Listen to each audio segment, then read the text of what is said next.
So it's the business end in the Rugby Championship, and first crack at round 5 are Australia and New Zealand. And I thought you were going to score. Ask a better question, you get a better answer.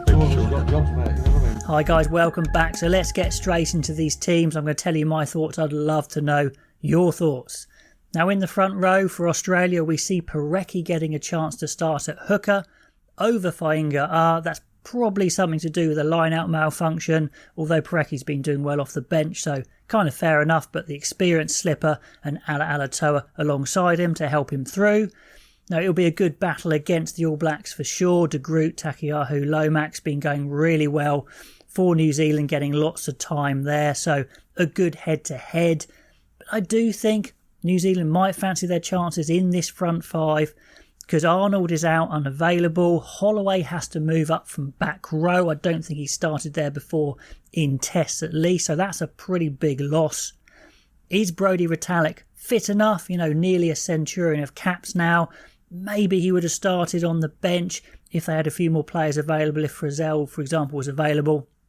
I don't know, but he's starting, has been amazing for the All Blacks in the past. Can he do it again? So I'd probably give the edge there to the All Blacks in the front 5.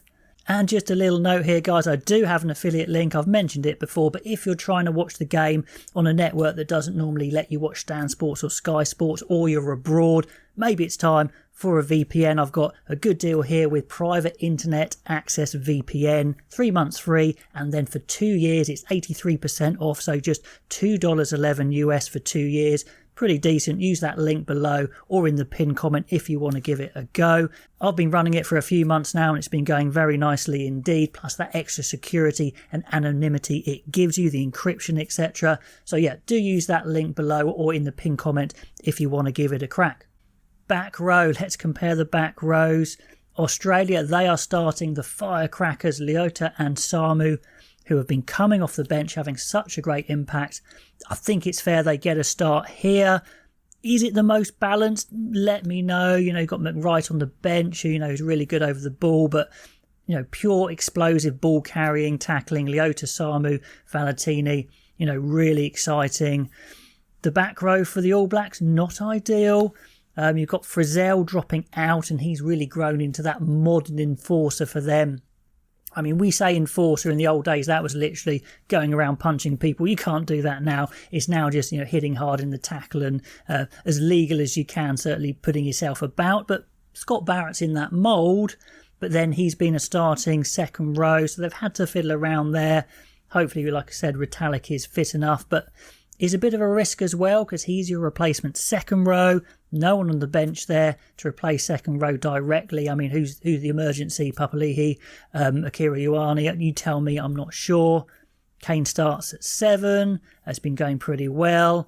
But then a big change at 8. I like Hoskins Satutu, but losing Ardi Surveyor is going to hurt the All Blacks for sure. Probably their best player, their best forward, one of the best in the world. So on balance, certainly excitement, power factor, I'd say Australia have the balance there. Big game for Satutu. Let's see if he steps up. In the halfbacks, 9 and 10, I'd probably give the edge to the All Blacks. They're giving Jake Gordon a start for Australia, who's a really good player, come on and done well. White probably is their best 9, although he didn't have a great outing last time out, so fair enough.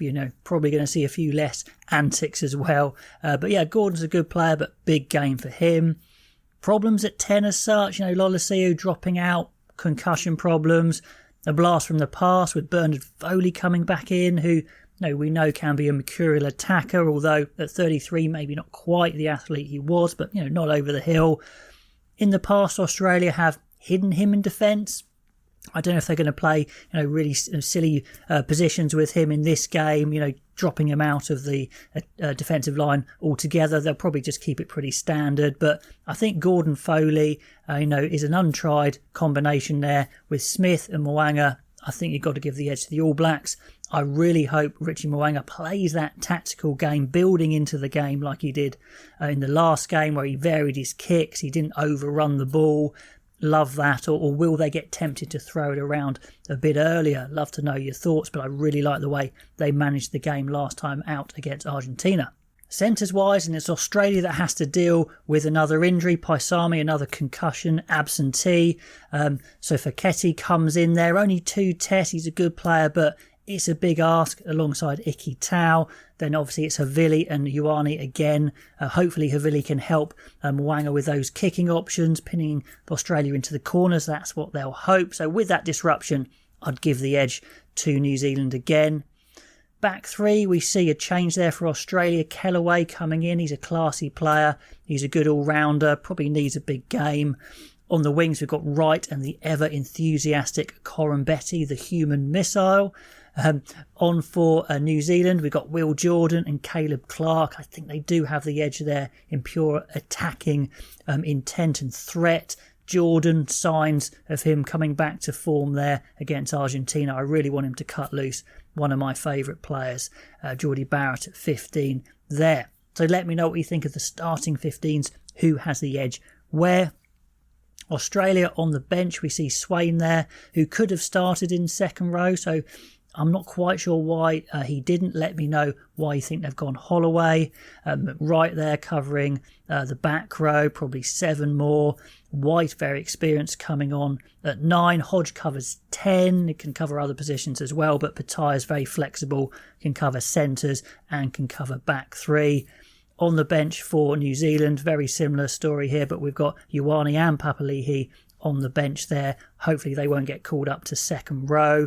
We've got the young props there, of course, Bauer and Newell. Cole seems to have demoted Taylor down to third choice.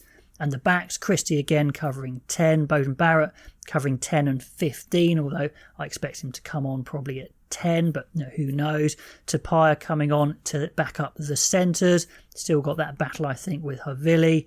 So let's see how that goes. But overall, even though Australia are at home, I probably give the edge to New Zealand with the team and the fact they're coming off the win against Argentina. But in this Rugby Championship, we just don't know what's going to happen because that's why it's been so exciting. Anyway, guys, let me know what you think of all those teams below, and I'll catch you next time.